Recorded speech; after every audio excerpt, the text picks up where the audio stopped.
Hi guys, welcome to our channel. இன்றைக்கி நம்ம சேனலில் என்ன லஞ்ச் பண்ணணும்னு பார்க்கலாம். சுட சுட சாதம், மூளை முட்டை வறுவல். பாருங்கள், பார்க்கவே ரொம்ப கலர்ஃபுல்லாக இருக்குது அண்ட் டேஸ்ட்டும் வேறு லெவலில் இருந்துச்சு. நெக்ஸ்ட்டு ரைத்தா, ஆட்டுத்தள்ளை குழம்பு, அதுக்கப்புறம் நாட்டுக்கோழி முட்டை. ஸோ அவ்வளோதான் நம்ம வீட்டில் லஞ்ச் மெனு. வாங்க மூளை முட்டை வறுவல் எப்படி பண்ணலான்னு பார்க்கலாம். ஒரு கடாயில் எண்ணெய் ஊற்றிக்கோங்க, சோம்பு ஆட் பண்ணிக்கோங்க, வெங்காயம் தக்காளி ஆட் பண்ணிக்கலாம்.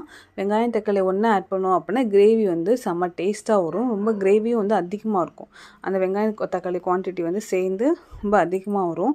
ஸோ நெக்ஸ்ட்டு அது வேகிறதுக்காக மஞ்சத்தூள் அண்ட் உப்பை ஆட் பண்ணிக்கலாம். ஸோ ஆட் பண்ணியாச்சு.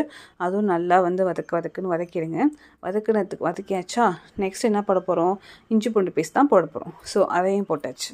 அதையும் போட்டதுக்கப்புறம் நல்லா அதுவும் வதக்குன்னு வதக்கிட்டு மிளகாத்தூள் கொஞ்சோண்டு மல்லித்தூள் ஆட் பண்ணிக்கோங்க.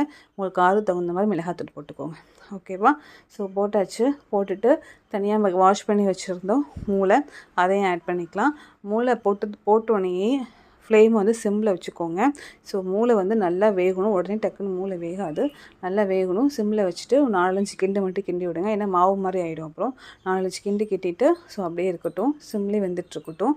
ஸோ எக்ஸ்ட்ரா நம்ம 2 எக்கு போட போகிறோம். ஸோ 2 எக்கு ஊற்றியாச்சு. ஸோ அதுவும் நல்லா பொரிஞ்சு எடுத்தாச்சு. ஸோ சிம்லேயே இருக்கட்டும்.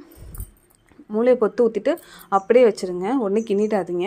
அதுவும் கிண்டிங்க அப்படின்னா மாவு பத்துக்கு வந்துடும். சிம்மில் இருக்கட்டும். கொஞ்சம் 2 நிமிஷத்துக்கு அப்புறம் அப்படியே இந்த பக்கம் ஒரு பக்கம் கிண்டு, அந்த பக்கம் ஒரு பக்கம் கிண்டு.